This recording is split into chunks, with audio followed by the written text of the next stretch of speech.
I discovered rapping, I was in Miami. You feel me? I went to Miami. I was young out there, couldn't get in no clubs. You know what I'm saying? And all my homies was going to clubs and shit.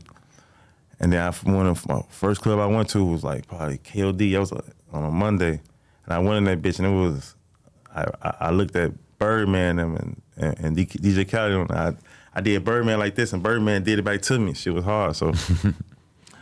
After that, I'm like, my mind was made up. I came home like, I'm a rapper. You feel me? I came home. I ain't want to be a rapper, though. I want to be the CEO. I was like, man, I'm going to be the who sign an artist. But that's funny because that's what Gucci was saying. Like, Gucci wasn't supposed to be the rapper. Gucci was trying to manage a rapper. Yeah, and then the rapper wasn't taking it that serious, so he decided, fuck it, I'm going to start rapping. And then he blew up. Not to cut you out, but I had motherfuckers around me that rap already. You feel me? Like my shorty, Bankroll, he was already rapping. You feel me? I had motherfuckers, and his brother K, they was already rapping. I had motherfuckers around me who was rapping already, but it's like, you know, all of us go to the studio one day, and motherfuckers wasn't really, you feel what I'm saying? So I'm like, man, record me, and I went in there to rap. But my idea was to be a CEO. I wanted to be on some Birdman shit. You know what I'm saying? Like, I'm finna sign artists. I'm finna do this. Woo woo. But then end up, after I heard my first song, it was over with. I recorded every day. And when I go back and listen to your music now, I went broke because of rap, gang. I went broke. I get reminded when I go back and listen to this shit why I was so geeked about your music at that time, because you were doing some of the weirdest, wildest flows to come out of Chicago ever. You and Valet, some of those records are fucking crazy. Bitcoin, you got like 3 different wild ass flows. Like, you really were not like, so many people in the drill culture just kind of rap however, like sort of like everybody else, but you were like really into like just coming up with wild ass patterns in your music from early on. Yeah, that's me. Different. Who inspired that though? Yeah, who like, inspired you on that flow? Because that's a different flow for sure. And even by today's standards, it would be like totally. It's still standing out for sure. Yeah. I got a few, like, I told you, bro, I was real selective few of the music I listened to. Yeah. I wasn't just riding, don't get me wrong, like, when everybody's running around listening to Wayne and all that, like, I was listening to WAP. Jeezy, I was listening to, you know what I'm saying, trap shit, like everything that I can relate to that I was doing. And then I'm listening to them say shit that I'm, like, I can relate to, you know what I'm saying? Like, that's what made music so, like, that's what music is to me, when I can relate to it, something that's authentic. You know what I'm saying? Something that I know ain't fake, you know what I'm saying? That's not, after that, I'm like, oh, shit. So I just came, and then Dolph, like, you know, something I can relate to, but you ain't gonna never hear me running around to, I love music though. Like, I could listen to it, but another person or something else, but I ain't finna just be running around to, you know what I'm saying? I'm only running around to my selective music I listen to.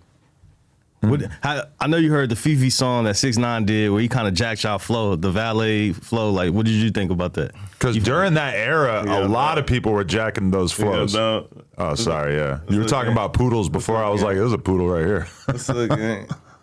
What's up, gang? Hey, look. Rafi. Hey, look. Yeah, though. You feel like 6ix9ine jacked it?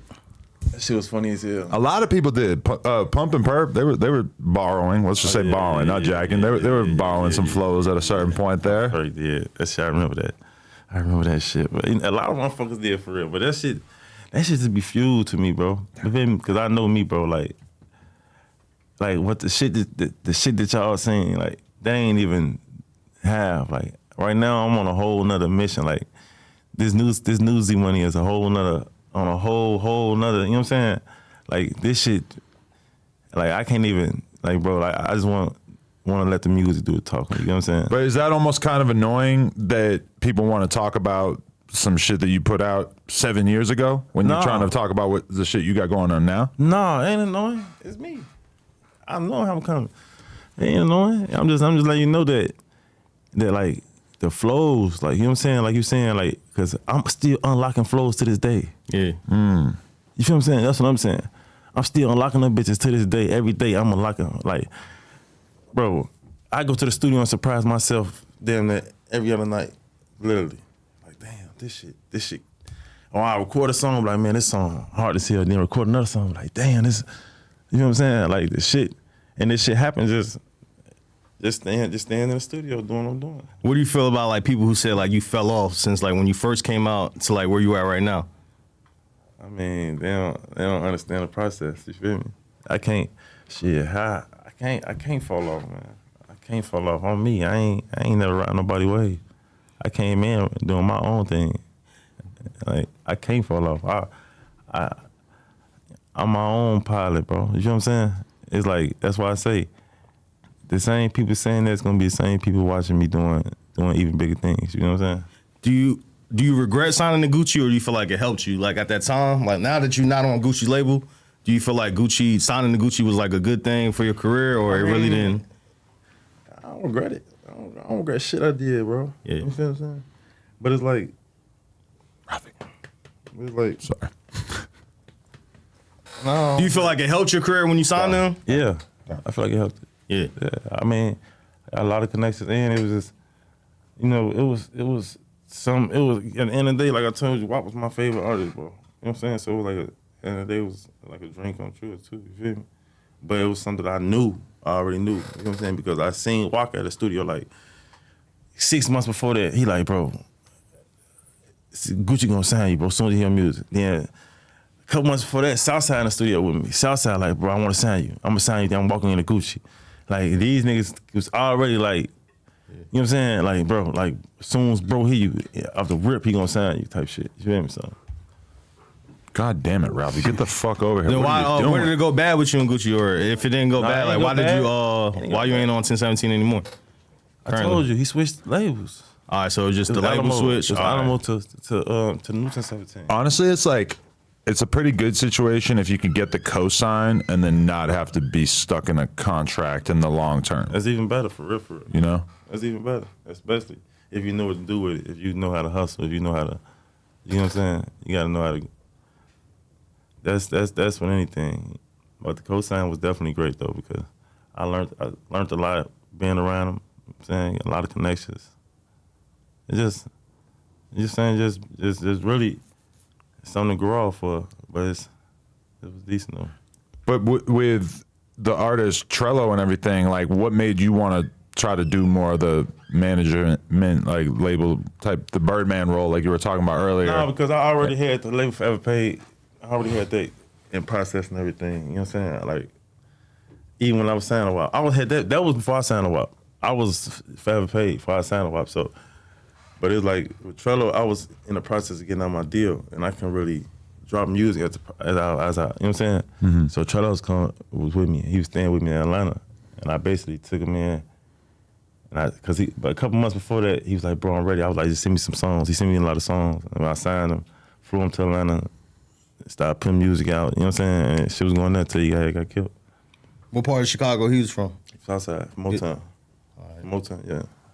And then what happened in the situation where he got killed? Was this some random shit, or was he really outside at the was he fully in on the music, or was he just kind of trying to live both lives? I was fully in on the music, but it's just Chicago game. Chicago shit. All that shit go. I can't really speak on exactly what happened. You feel what I'm saying? But it's Chicago shit. You know what I'm saying? He got killed in the streets. You feel me? He's from the move. We had a show in Atlanta. We had a show that Thursday. Then I had just got him a spot in Atlanta. He's from the move to Atlanta. He's from the move to Atlanta that Friday. Literally, he got killed on Wednesday. He got killed on Wednesday. I was just with him Tuesday. We flew back on a Monday. He flew with me back on Monday. He's supposed to stay in Atlanta, but he came with me, and I was with him on Tuesday. Wednesday, he got killed. Thursday was supposed to be the show. Friday, he was gonna move back to Atlanta. Shit was crazy. Damn. Yeah. That is crazy. I didn't get a water, bro. Yeah, for sure. They can grab it for you. But how long were you working with him before he got killed? I was working with Trello. Trello was like my little bro. I was little bro. Like, he was with me Trello was with me from motherfucking 2017 before I signed a WAP. But so did you I met Trello through my old manager, Merck. Did you feel like he had more star potential than you, and that's why you wanted to get behind him like that? No, it wasn't nothing like that. It was something like, it's my little brother. I want to see him shine too. Mm. Oh, so y'all been locked in? It wasn't just like a... No, it was like my real little brother. Like him and rest peace T.Y. He's like my real like Trail. This I told you this before I got signed. Like Trell, I met Trell in 2013, bro. Probably 12. You feel me? Yeah. My old manager named Merk Murphy. He had a studio called Complex 2010. I used to be in that bitch every day. Trell, father used to always have Trell in there every day too, you feel me? So then I ran into Trell, like my manager was managing him too.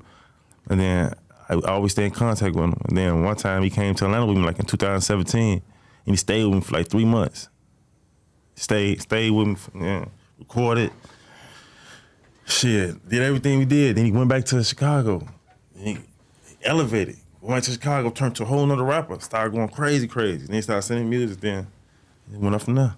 Was he dropping diss music or no? Yeah. He was. Yeah. Big smile. He was laughing a lot of different music. But did you try to advise him that maybe that wasn't the best route? You know, I try to tell him, man, bro, I try to tell him what I can tell him, but at the end of the day, I ain't never tell him, like, don't do this. I ain't gonna, you know what I'm saying? I'm just telling him, like, sure, you just be smooth what you do. You feel me? For sure.